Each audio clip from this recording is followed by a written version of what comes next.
은혜 받으실 말씀의 본문은 고린도후서 10장 3절부터 6절 말씀입니다. 우리가 육체에 있어 행하나 육체대로 싸우지 아니하노니 우리의 싸우는 병기는 육체에 속한 것이 아니요 오직 하나님 앞에서 견고한 진을 파는 강력이라. 모든 이론을 파하며 하나님 아는 것을 대적하여 높아진 것을 다 파하고 모든 생각을 사로잡아 그리스도에게 복종케 하니 너희의 복종이 온전히 될 때에 모든 복종치 않는 것을 버리라고 예비하는 중에 있노라. 아멘. 임마누엘 성가대 찬양과 니시 오케스트라 연주 후 당회장의 영상설교 2차 영혼육 6번째 말씀을 듣겠습니다.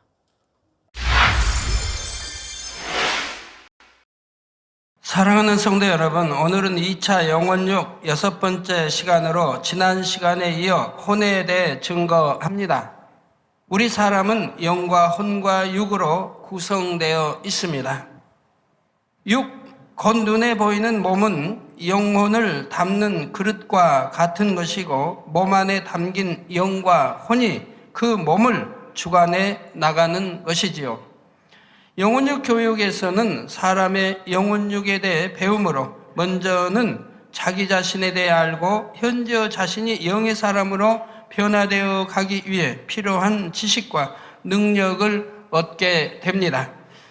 먼저는 우리 육이 어떻게 형성되어 왔는지를 설명했고 이어서 혼을 설명할 차례인데 지난 시간에는 혼이 무엇인가를 살펴보았지요.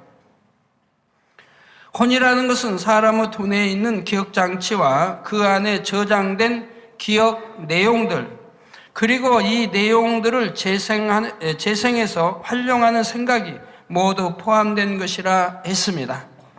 선한 것을 머릿속에 저장해 두면 선한 것, 진리의 것을 생각할 수 있고 악한 것을 저장해 두면 비진리의 생각을 하게 되지요. 단순히 머릿속에만 담아두거나 심어둔 것보다는 마음의 느낌과 함께 심어진 것들은 더 오랫동안 기억할 수가 있고 더 정확하게 기억할 수 있다 했습니다. 그런데 우리가 신앙생활하는 과정에 있어서도 우리가 보고 듣고 체험한 것을 기억하고 생각할 때에 혼의 작용을 진리로 하느냐 비진리로 하느냐가 매우 중요합니다. 세상 사람들도 종종 세상 만사가 다 생각나기 나름이라는 말을 하지요. 같은 일이라도 좋게 보고 긍정적으로 생각하면 결국 좋은 결과를 낳기가 쉽고 나쁘게 보고 부정적으로 생각하면 결과적으로 나쁘게 되어버리기 쉽다는 것입니다. 영적으로는 더욱 그렇습니다. 우리가 비진리에 속한 혼의 작용을 해나가는가 아니면 진리에 속한 혼의 작용을 해나가는가에 따라 그 사람의 인생이 달라지며 인생을 마친 후의 결과가 크게 달라집니다. 곧 영의 사람이 되어서 하나님께 큰 축복을 받을 것인가 그렇지 못할 것인가 서로 갈라지게 되고 심지어는 천국에 갈 것인가 지옥에 갈 것인가 이처럼 중대한 갈림길에서 나누어지기도 하는 것입니다. 그래서 오늘은 우리가 하나님 앞에 합당한 혼의 작용, 진리에 속한 혼의 작용을 이루기 위해 먼저 비진리에 속한 혼의 작용에는 어떤 것이 있는지 구체적으로 살펴보도록 하겠습니다. 말씀을 통해 여러분 자신은 어떠한 혼의 작용을 하는가 잘 점검해 보시기를 바랍니다. 그래서 모든 사람의 마음과 생각을 밝히 아시는 하나님 앞에 떳떳하고 담대할 수 있는 여러분이 될 수 있기를 주님의 이름으로 축원합니다. 사람이 비진리에 속한 혼의 작용을 하게 되면 이는 자신에게도 해가 될 뿐 아니라 주변 사람들까지도 큰 해를 입히게 됩니다. 예를 들어 전혀 무죄한 사람을 한 사람이 판단 정죄하여 소문을 퍼뜨리는 경우를 생각해 볼 수가 있지요. 이때는 판단 정죄하는 자기 자신만 하나님 앞에 죄의 담을 만들 뿐 아니라 소문의 당사자를 심히 어렵게 하는 것입니다. 혹은 상대는 선한 의도에서 행한 일을 전혀 엉뚱하게 오해함으로 인해 서로에게 감정을 품게 되는 경우도 있습니다. 여러분도 살아가면서 너무나 억울하게 오해를 당하고 감정을 사는 그런 일들을 체험해 보셨는지요? 체험해 보셨을 것입니다. 반대로 여러분 자신도 그런 잘못된 혼의 작용으로 상대를 힘들게 했던 경험도 있을 것입니다. 지금부터는 이렇게 삶 속에서 흔히 볼 수 있는 비진리에 속한 혼의 작용들을 대표적으로 몇 가지만 살펴보겠습니다.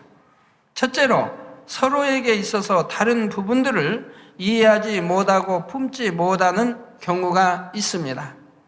사람이 태어나서 살아가는 가운데 각자 나름대로의 취향이나 가치관 혹은 옳다 하는 것에 대한 틀이 생기게 됩니다.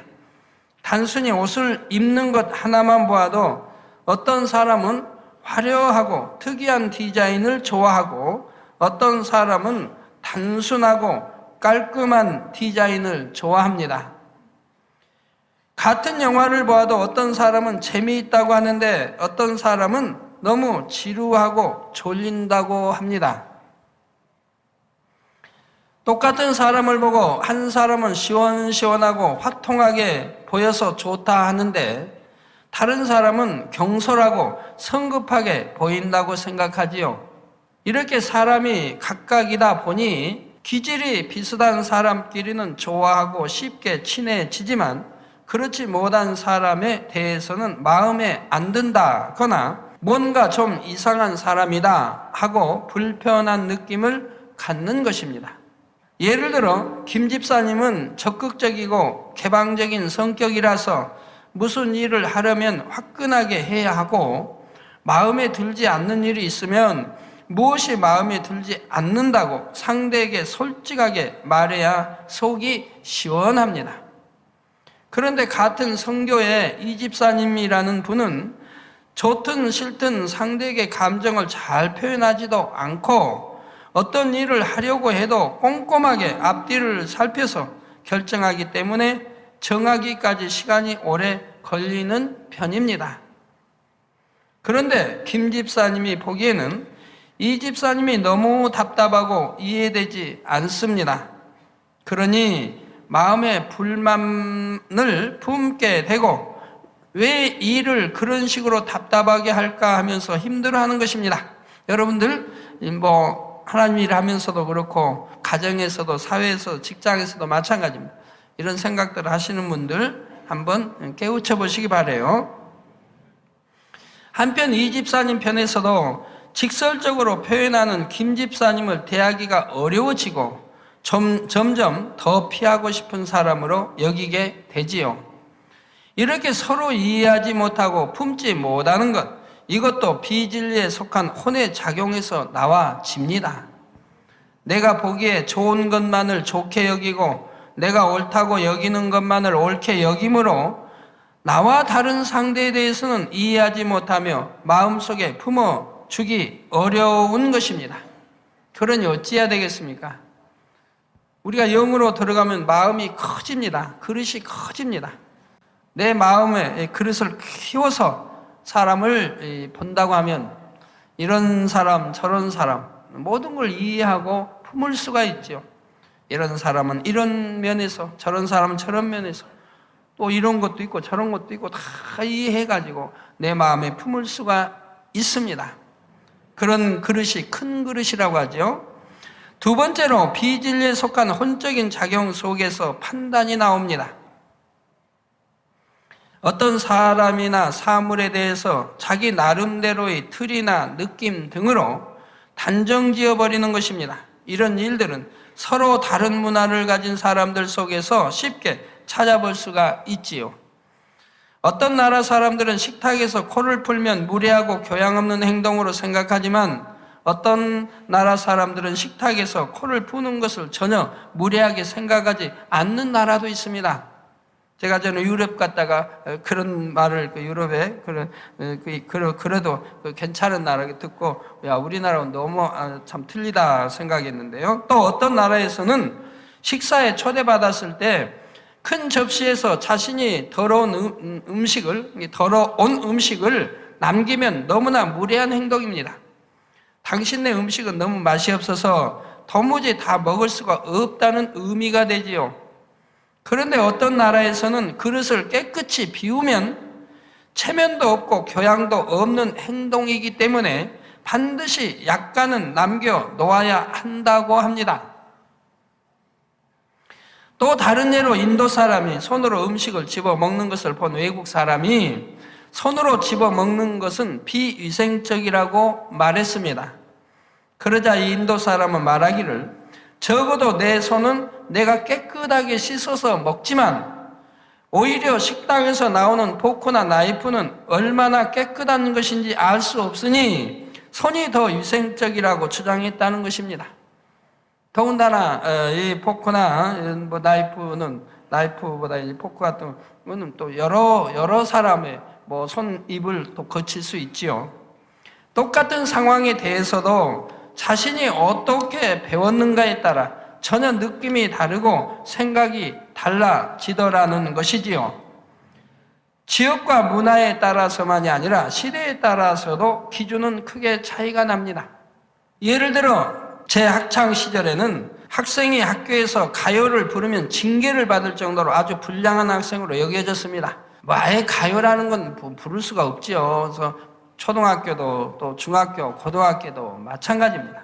그런데 오늘날은 어떻습니까? 가요를 부르는 것이 전혀 문제가 되지 않을 뿐 아니라 점심때나 쉬는 시간에는 방송실에서 가요를 틀어주는 것도 있다고 하지요. 또 유행에 따라서 한때는 크게 유행하여 그 당시에는 세련되게 보였던 옷 스타일이 시간이 지나 유행이 바뀌면 촌스럽게 여겨지기도 합니다. 그런데 몇십 년의 세월이 지나고 나면 다시 이전의 유행이 돌아오기도 하는 것이죠. 그러니 절대적인 진리의 잣대가 아니라 때와 장소에 따라 달라지는 기준에 맞춰 어떤 것을 판단해서는 안 된다는 사실입니다. 또 자신의 생각과 느낌에 맞춰 상대의 의도나 행동을 판단해버리는 경우도 많습니다. 거짓말을 잘하는 사람은 다른 사람도 거짓말을 한다고 판단하기가 쉽습니다. 남의 허물을 말하기 좋아하는 사람은 다른 사람들이 자신에게는 들리지 않게 작은 소리로 무엇을 말하는 것을 볼 때 지금 저 사람이 내 허물을 말하고 있나 보다 하고 판단하기가 쉽지요. 이런 일도 있습니다. 어느 형제가 한 자매만 보면 얼굴이 붉어집니다. 예전에 이 자매에게 실수한 일이 있어서 자매를 볼 때마다 민망한 마음이 들어서 그러는 것입니다. 그런데 곁에서 이런 모습을 몇 번 지켜본 어떤 사람은 저 형제가 저 자매를 좋아하나 보다 판단하는 것이지요. 혹은 시력이 나쁜 사람이 자신을 보지 못해서 인사를 못하고 지나갔는데 저 사람이 나에게 무슨 감정이 있나? 왜 나를 무시하고 지나가는가 하고 판단하기도 합니다. 원래 표정이 딱딱한 사람을 보고 저 사람은 왜 나만 보면 저렇게 얼굴이 굳어 있을까? 나를 싫어하나 보다 이렇게 판단하기도 하지요. 잘 아는 남녀가 우연히 호텔 앞에 서 있는 것을 보았다면 여러분은 어찌 생각하겠습니까? 세상에는 그저 그 앞에 서 있는 것만 보고도 저 사람들이 같이 호텔에 들어갔다 나오는구나 하고 판단하는 사람이 많습니다. 여기서 더 나아가 어쩐지 예전부터 그 사람들이 서로를 바라볼 때 눈빛이 다르더라 하고 해석까지 붙이는 것입니다. 동문서답도 판단으로 인해 나오는 경우가 많습니다. 예를 들어 지각을 자주 하는 사람에게 오늘 아침에는 사무실에 몇 시에 왔느냐고 물으면 대답하는 사람은 기분 나빠하면서 나 오늘은 지각 안 했어 하는 것입니다. 단지 몇 시에 왔는지를 물었는데도 저 사람이 내가 또 지각한 줄 알고 묻는 것이구나 이렇게 판단하고 엉뚱한 대답을 하는 것입니다. 이렇게 사람들은 영으로 들어오기 전까지 일상생활 속에서나 교회 안에서도 너무나 많은 판단을 하면서 살아가지만 그러면서도 자신들의 잘못을 깨닫지 못합니다. 때로는 너무나 자신 있게 판단을 내리면서 안 봐도 뻔하다 척하면 삼천리 척하면 안다는 거죠. 이런 말까지 하는 것입니다. 그런 분들은 삼가 이제 그 판단하는 걸 깨트려 버려야 할 것입니다.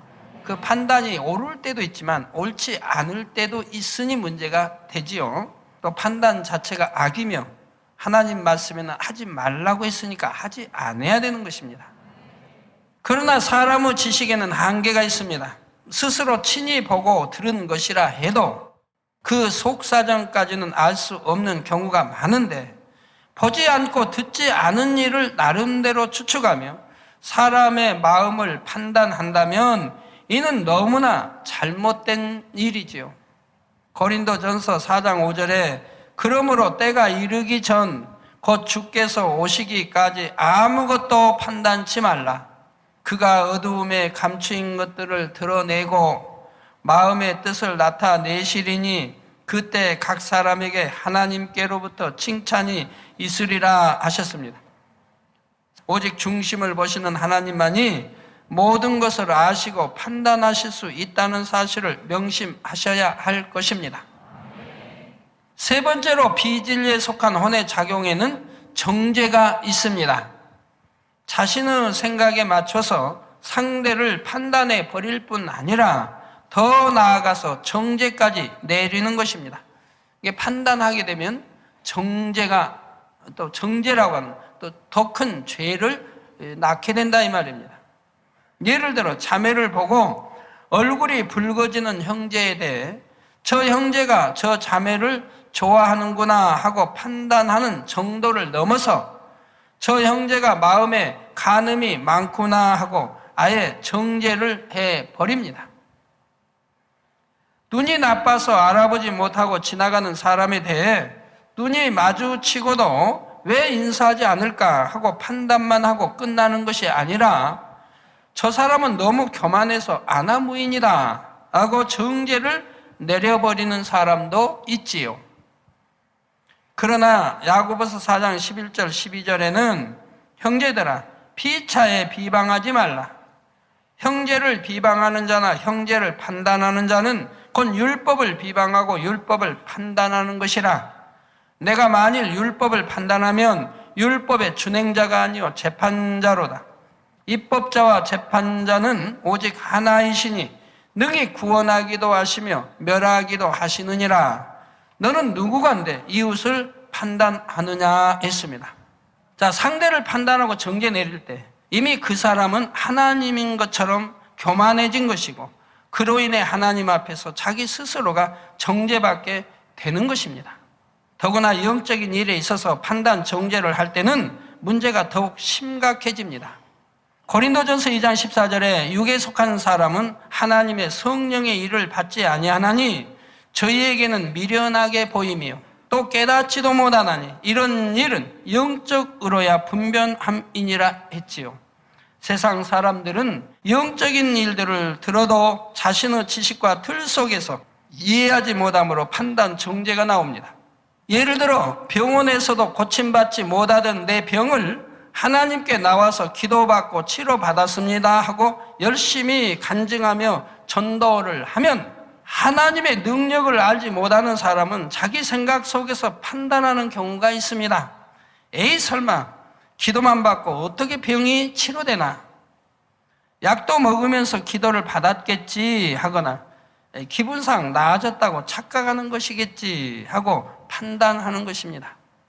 때로는 간증하는 사람이 거짓말을 하고 있다고 정죄하는 경우도 있지요. 또 하나님의 능력으로 홍해가 갈라지고 해와 달의 운행이 멈췄다거나 먹지 못할 쓴물이 단물로 변하는 이런 성경상의 기적들에 대해서도 그것이 사실일 리가 없다고 판단하는 것입니다. 거짓으로 지어냈다고 정죄하는 것이지요. 그러나 이렇게 판단 정죄하는 사람은 얼마나 어리석은 사람입니까? 자신의 한치 앞일을 알지 못하며 자신의 근심 걱정 하나 해결하지 못하는 미약한 인생이 전능하신 창조주 하나님의 역사에 대해 판단하고 정죄하는 어리석음을 범하고 있는 것이지요. 어떤 사람들은 하나님을 믿는다 하면서도 성령의 역사를 판단하고 정죄하는 경우도 있습니다. 예를 들어 환상을 보았다거나 계시를 받았다 하면 잘못되었다, 신비주의다 하는 사람도 있습니다. 이런 일들은 분명히 성경에도 기록된 하나님의 역사인데 자기 나름대로 만들어 온 신앙의 틀 속에서 성령의 역사를 정죄하는 것입니다. 예수님 당시 유대인들 중에도 그런 사람들이 많이 있었죠. 예수님께서 아무리 권능의 역사를 베푸셔도 자신들이 옳다 생각하는 기준에만 맞춰서 예수님을 판단하고 정죄했던 것입니다. 자, 예를 들어 예수님께서 안식일에 병자들을 고치셨다면 크신 하나님의 능력이 예수님을 통해 나타난 것에 더 초점을 맞추는 것이 당연한 일입니다. 그런데 어떤 어리석은 바리새인들은 하나님의 능력에 대해서는 생각하지 않고 일을 하면 안 되는 안식일에 병자를 고쳐서 일을 했으니 예수님은 안식일을 범하는 죄인이라고 정죄하는 것이지요. 만약 안식일에 하나님의 능력으로 병자를 고치는 일이 하나님의 뜻에 어긋나는 범죄라면 하나님께서 안식일에 예수님을 통해 치료의 역사를 베풀어 주셨을 리가 없는 것입니다. 또 예수님이 하나님의 법을 어기는 죄인이라면 거룩하신 하나님께서 죄인을 통해 병자를 치료하는 능력을 베풀어 주실 리가 없지요. 성경은 분명히 말하고 있습니다. 하나님이 함께 하실 때, 하나님이 사랑하는 자, 인정하는 자, 아버지 함께 하실 때 기사와 표적과 권능이 나타난다고 신약에도 여러 번 기록하고 있습니다.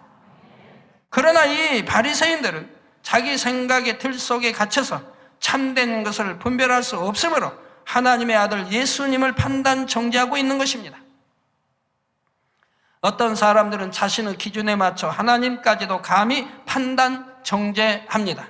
예를 들어 선악과를 두신 섭리에 대해 알지도 못하면서 아담이 선악과를 따먹고 범죄하여 고통받게 하셨으니 하나님은 나쁜 하나님이라 하는 것입니다. 아니면 하나님은 이해를 못하겠다, 혹은 자신의 잘못으로 시험 환난을 당하면서 하나님께서 자신에게 이런 시련을 주셨다고 하거나 아무리 기도해도 응답하지 않으시니 하나님은 없다고 말하는 사람들도 있습니다. 자, 진리를 알지 못함으로 자신의 기준에 맞춰 하나님을 판단하고 정죄하는 것이지요. 그런데 이런 것들은 하나님 앞에 큰 죄의 담이 됩니다. 자칫하면 성령 회방, 모두 거역의 죄를 범하여 회개할 기회조차 얻지 못할 수도 있는 것입니다. 여러분 중에는 그런 분들이 결코 없으시기를 바랍니다. 사랑하는 성도 여러분, 비진리에 속한 혼의 작용에는 또 어떤 것이 있는지 알아보겠습니다. 잘못 전달하는 것입니다. 잘못 전달함으로 인해서 많은 문제와 상처가 입혀지는 일들이 있습니다. 세상 게임 중에 이런 것이 있습니다. 먼저 10사람 정도를 한 줄로 세웁니다. 그리고 맨 앞 사람부터 10번째 사람까지 뒤로 한 사람씩 거치면서 하나의 문장을 전달하는 것입니다. 그러면 맨 앞 사람이 말한 문장과 10번째 사람이 들은 문장이 완전히 일치하는 경우는 많지 않은 것을 볼 수가 있지요. 여러 사람을 거치는 과정에서 각자의 생각이 들어가기 때문에 때로는 처음과 완전히 다른 내용의 문장으로 변하기도 하는 것입니다.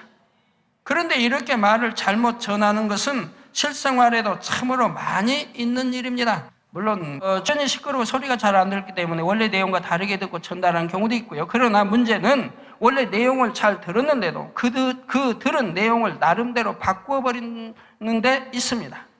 자신의 생각과 느낌을 섞어서 내용을 변질시키는 것입니다. 사실 들은 내용을 문자 그대로 전달한다고 해도 표정과 소리의 크기 등으로 인해 전해지는 의미가 달라지기도 합니다.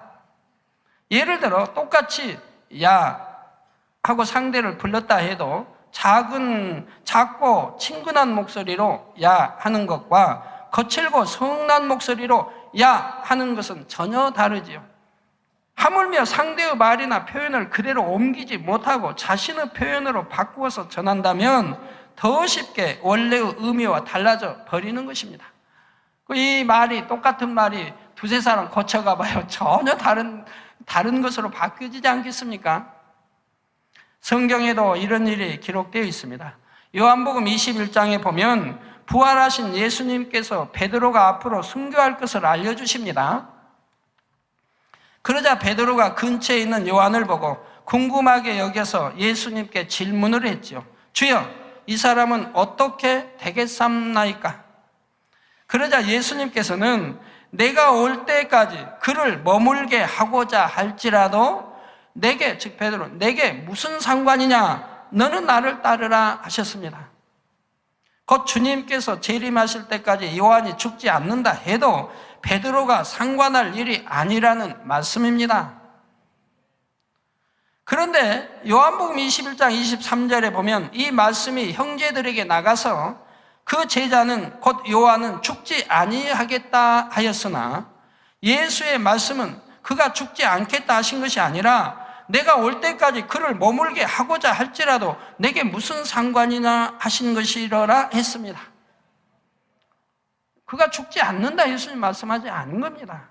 하지만 제자들은 그가 죽지 않겠다라고 예수님이 말씀했다고 전하는 것입니다. 이게 얼마나 우스운 일입니까? 그 자리에서 듣고 전해도 이렇게 잘못 이해하여 잘못 전하더라 이 말입니다. 그래서 우리는 진실이 필요합니다. 영으로 들어가서 진실된 마음을 가지면 말을 그대로 전해야 합니다. 전하게 됩니다. 아니면 전하지 말든가요. 자, 이때도 예수님의 말씀을 전혀 엉뚱하게 전하는 사람들이 있었던 것입니다. 이런 예들은 일상생활 속에서도 많이 찾아볼 수가 있습니다. 원래의 내용에서 과장하거나 축소하기도 하고 심할 때는 전혀 엉뚱한 말로 바꾸어 전하는 것입니다. 그런 게 아닐까 하는 말이 그렇다더라로 바뀌고 그럴 수도 있다, 그럴 예정이다 하는 말이 그렇게 정해졌다라고 전달되기도 합니다. 저 두 사람이 사이가 벌어졌다는 말이 전해져서 크게 싸웠다라고 변하거나 재정이 어렵다는 말이 파산했다고 전해지기도 하지요. 자, 여러분도 이런 일들을 많이 겪어보셨는지요? 저는 이런 일들을 많이 보았습니다. 예를 들어 제가 앞으로 적당한 때 하겠습니다 말했는데 당의자님께서 이제 곧 하겠다고 말씀하셨다고 전하거나 때로는 말한 적도 없는 몇 년, 몇 월, 며칠 이런 숫자까지 제가 말했다고 전해지는 것이지요.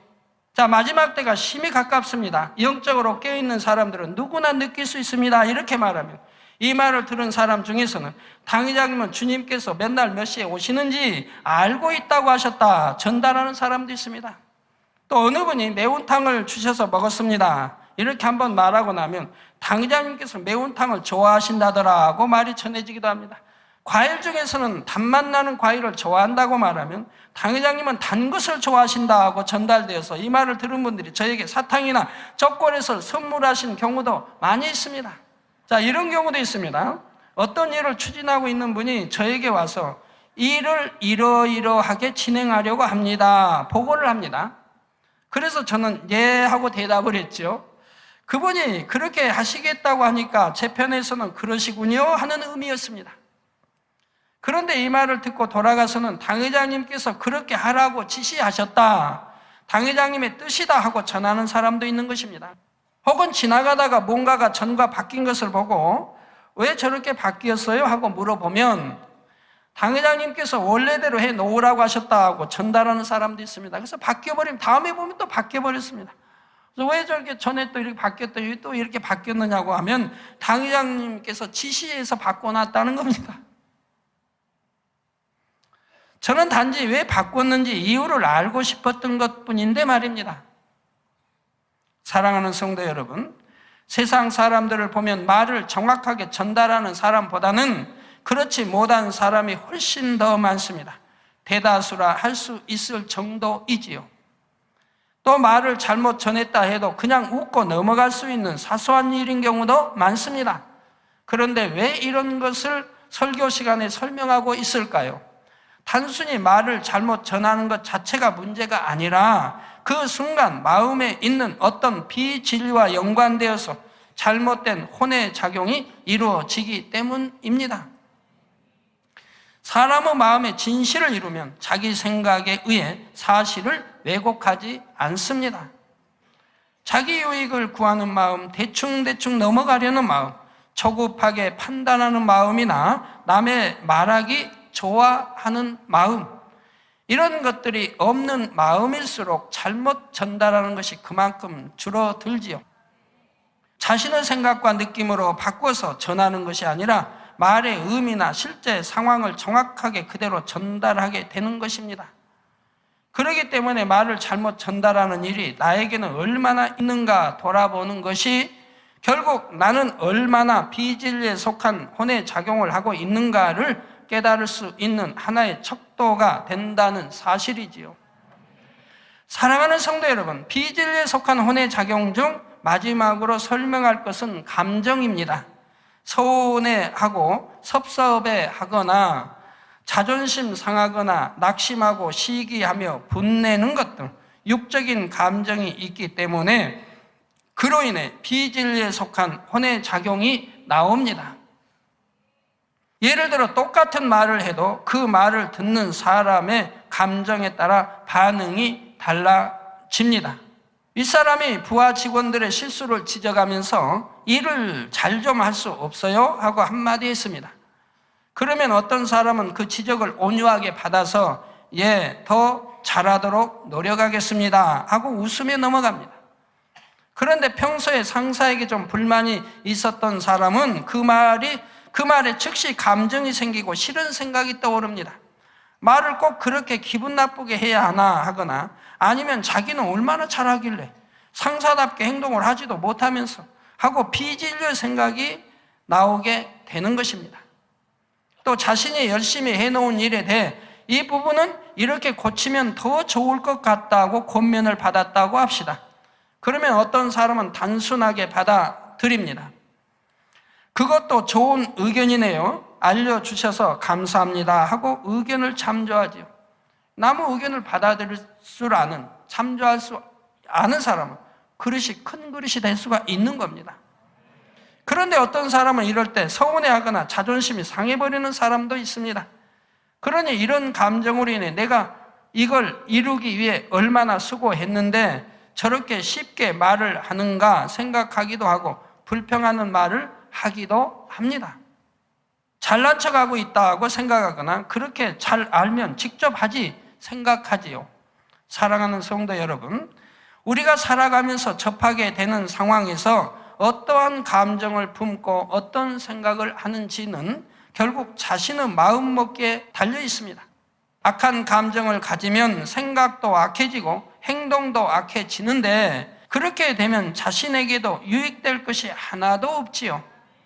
반면에 선한 감정을 가지면 좋게 보고 듣고 좋게 생각하여 선하고 자신에게 유익된 행동으로 나오는 것입니다. 이처럼 어떤 감정으로 어떤 생각을 하는가 그에 따라 인생의 길이 달라지는 경우도 많지요.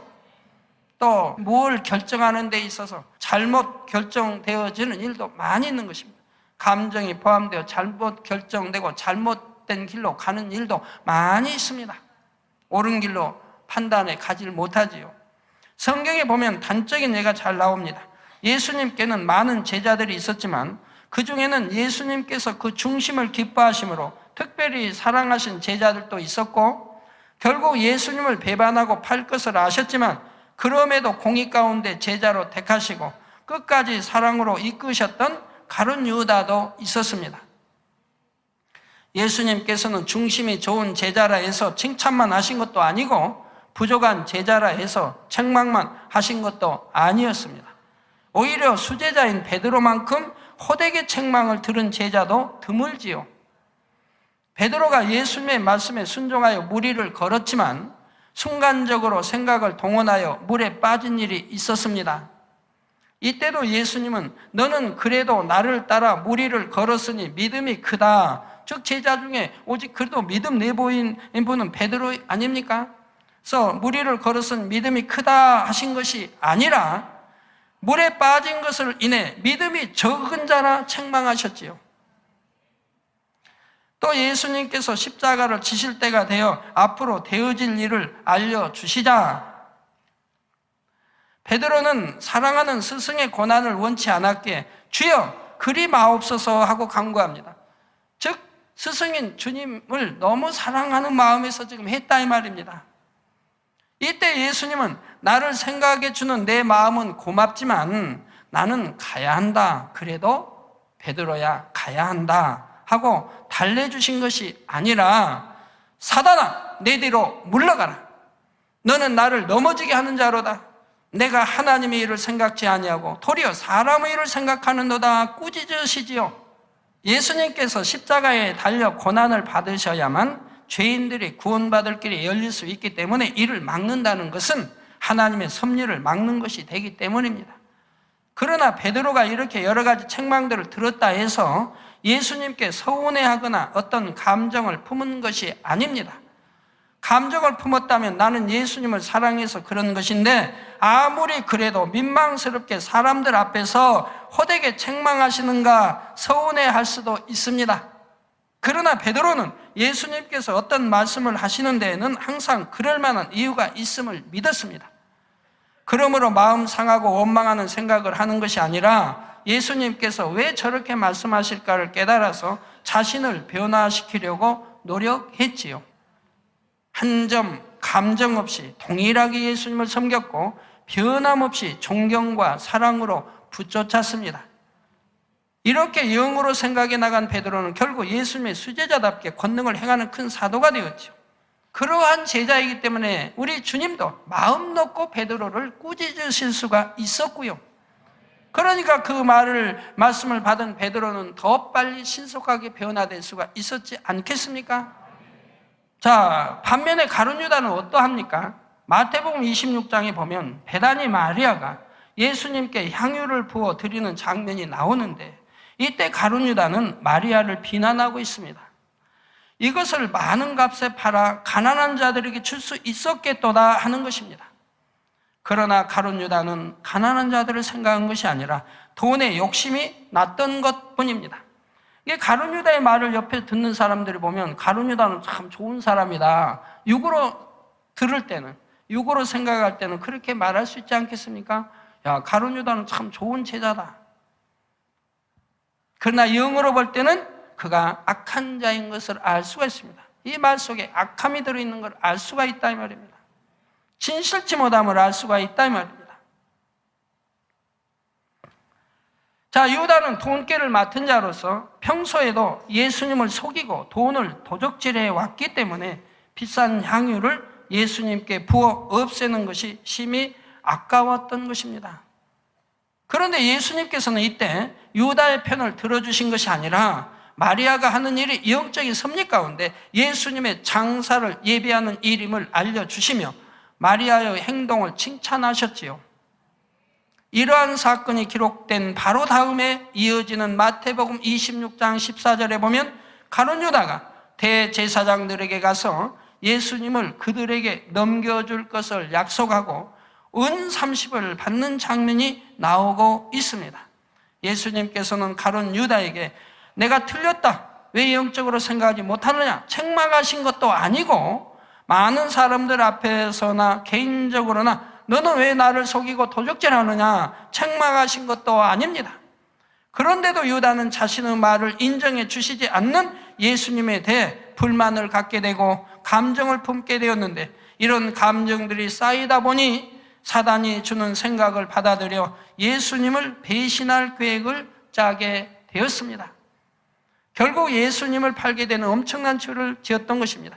그런 거에다가 더 플러스 자기 유익이 되지 않는다. 예수님을 쫓아다니면 자기 유익이 되지 않는다. 왜? 자기는 정치의 꿈도 있고 더 예수님 따라다니면 더 아주 많은 이런 욕심들이 있는데 그것이 이루어질 것 같지 않으니까 이것이 다 합산되어서 스승인 예수를 파는 것을 볼 수가 있습니다. 바로 사단의 역사를 받는다 이 말입니다. 한때 예수님의 제자였던 그가 이렇게까지 멸망의 길로 가게 된 것은 그만큼 평소에도 원수마귀 사단의 역사를 따라 악한 생각을 쌓아왔기 때문인 것입니다. 이게 쌓고 쌓다 보면 결국 하나님이 더 이상 용납하지 못할 그런 때가 오게 됩니다. 이제는 더 이상 용서하지 못하겠다 때가 올 때 하나님이 외면하시게 됩니다. 그럴 때 사단이 사로잡습니다. 하나님의 자녀들이기 때문에 그래도 하나님은 끝까지 붙드시다가 이제 어느 정해놓은 선을 어길 때 아버지가 외면하시면 그 다음에 사단이 역사하는 것이라 이 말입니다. 결론을 말씀드립니다. 사랑하는 성도 여러분, 지금까지 비진리에 속한 혼의 작용 중 대표적인 5가지를 살펴보았습니다. 이해하지 못하고 품지 못하는 것. 우리가 서로 이해하면 얼마나 좋습니까? 감정도 없고 미움도 없고 다툼도 없고 변론도 없을 것이고, 또 품지 못하는 것. 서로 품어주면 얼마나 좋아요. 원수까지라도 사랑하고 다 품을 수 있다면 그 마음, 그릇은 큰 그릇이죠. 얼마나 좋겠습니까? 또 판단하지 않고 정죄, 그러니까 판단, 정죄, 잘못 전달하는 것, 이런 일이 없어야 한다 이 말입니다. 악한 감정을 품는 것, 이런 모든 것들이 비진리에 속한 혼의 작용과 연결됩니다. 근본적으로는 마음의 악과 연결이 되지요.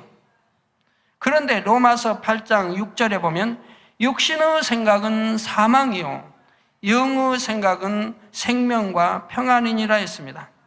육신의 생각 사망, 곧 지옥에 가게 되는 것이고, 영의 생각은 생명과 평안입니다. 영의 생각을 하는 사람들은 항상 마음이 평안합니다. 또 기쁘고요, 행복하고요, 감사가 넘칩니다. 또 사랑이 넘칩니다. 영의 생각. 그러나 영의 생각이 아닌 육신의 생각을 함으로 공고함이 오고 힘든 게 오고 짜증이 나고 감정이 생기고 서운한 게 생기고 비진리에 좋지 않은 마음과 생각이 온다 이 말입니다. 이러한 것들 때문에 사단이 사로잡게 되는 것이라 이 말입니다. 그리고 이 영의 생각 평안뿐 아니라 바로 이것이 생명입니다. 천국 가는 길이라 이 말입니다. 영생의 길이라 이 말입니다. 지금까지 살펴본 비진리에 속한 혼의 작용들은 영의 생각이 아니라 육신의 생각입니다. 육신의 생각을 하게 되면 하나님께서 원하시는 것과 반대로 생각하게 되므로 결국 생명이 아닌 사망을 낳게 되지요. 또 마음에도 평안이 임하지를 못합니다. 사랑하는 성도님들은 말씀을 통해 나는 과연 생명과 평안을 낳는 영의 생각만을 하는가 스스로를 잘 점검해 보시기 바랍니다. 그래서 비진리의 생각들은 신속하게 벗어버리고 진리로 보고 듣고 생각하며 진리로 말하고 행동하는 온전한 여러분이 다 되시기를 주님의 이름으로 축원합니다. 들으신 말씀을 상고하며 기도하시겠습니다.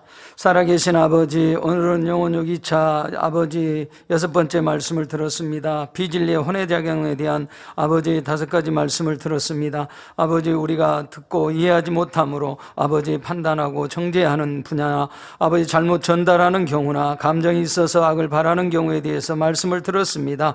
우리 모두가 악을 벗어버리고 손으로 듣고 손으로 아버지 행할 수 있는 우리 모두가 되어서 신속히 영으로 나와지는 우리 만민의 모든 식구들이 되어지도록 인도해 주옵소서. 우리 주 예수 그리스도 이름으로 기도하옵나이다. 아멘. 영상을 통한 당회장님이 위한 환자를 위한 기도를 받겠습니다. 아픈 곳이나 연약한 구에 손을 얹고 기도 받으시고, 아프지 않는 분들은 가슴에 손을 얹고 마음의 소원을 위해 믿음으로 기도 받으시기 바랍니다. 할렐루야. 전능하신 사랑의 아버지 하나님, 이 시간 기도받는 모든 성도님들 위해 안수하여 주옵소서. GCN과 인터넷과 화상을 통해 기도받는 지교회와 지성전, 그리고 전 세계 하나님의 자녀들 위에도 시공간을 초월하여 역사하여 주시기를 원합니다. 믿어지는 믿음을 주시고 부정적인 생각과 의심의 세력을 물리쳐 주옵시며 모든 시험 환난도 물리쳐 주옵소서.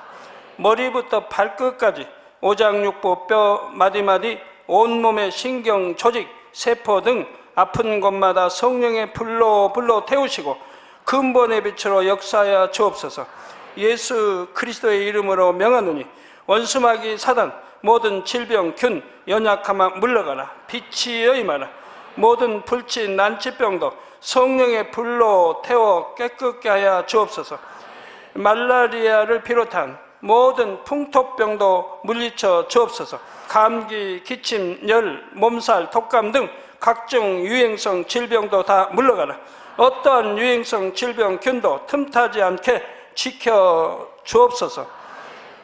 위암, 폐암, 간암, 유방암, 자궁암, 대장암, 피부암 등 각종 암과 에이즈, 백혈병, 뇌졸중, 고혈압, 저혈압, 심장병, 폐병, 위장병, 당뇨, 부인병, 피부병, 갑상선 질환과 모든 염증도 깨끗게 하여 주옵소서. 소아마비, 중풍, 관절염, 디스크도 온전케 하여 주옵소서. 요통, 두통, 신경통을 비롯한 모든 통증은 사라질지어다. 간질, 자폐증, 우울증, 조울증, 노이로제 등 모든 정신질환도 물러가라. 모든 마비된 것도 풀어지고 일어나 걷고 뛸지어다. 눈도 잘 보이게 하옵시고 귀도 잘 들리게 하여 주옵소서. 소경은 눈을 뜨고 기머거리는 들으며 벙어리는 말할지어다. 각종 사고, 후유증도 깨끗게 하시고 부러진 뼈도 붙여 주옵소서. 화상 입은 것도 온전케 하옵시고 화기암 물러가라. 열도 물러가라. 아버지 흉터 나지 않게 역사해 주시기 원합니다. 마약을 비롯하여 각종 약물과 독극물 중독도 깨끗함을 입을지어다. 죽은 신경과 세포가 살아나며 죽은 자도 살아나게 하여 주옵소서. 잉태의 축복도 주시기를 원합니다. 잉태의 축복을 받으라. 예수 그리스도의 이름으로 명하노니 원수마귀 사단아, 하늘 공중 곳에 잡은 악의 영들아 물러가라. 그의 사자들도 물러갈지니라. 이 땅의 악한 영, 더러운 영, 거짓되고 간사한 영, 의간질하고 미혹하는 모든 어둠들은 물러가라. 모든 흉악의 결박을 풀고 어둠아 물러가라. 빛이여 임하라. 아버지 하나님, 부르짖어 기도할 수 있는 능력을 주시고 죄를 버리고 성결될 수 있는 능력을 주옵소서. 영원히 잘됨같이 범사에 잘되게 하시고 가정의 복음화도 이루어 주시기를 원합니다. 한 주간도 모든 사고와 재앙으로부터 지켜주시고 불통이 없는 형통한 삶을 살 수 있도록 축복해 주옵소서. 성령의 불담으로 천군 천사와 주님의 불꽃 같은 눈동자로 모든 하나님의 자녀들과 가정, 일터, 사업들을 지켜주시기를 원합니다. 학생들에게 지혜와 명철을 더하시고 공부할 수 있는 뜨거운 마음과 열정도 더하여 주옵소서. 마음과 생각을 세상에 빼앗기지 않도록 지키시고 하나님을 뜨겁게 사랑하는 학생들로 축복하여 주옵소서. 하나님의 자녀들이 먹으나 마시나 입으나 무엇을 하든지 하나님 앞에 영광 돌리는 삶이 되게 축복하여 주시기를 원합니다. 나는 하나님을 만났노라, 체험했노라, 응답 받았노라, 축복 받았노라 간증하는 입술이 되게 역사하여 주옵소서. 아버지 하나님 감사합니다. 홀로 영광 받으옵소서. 우리 주 예수 그리스도의 이름으로 기도하옵나이다. 아멘. 涙の中おらる主愛の主それは命与える救いの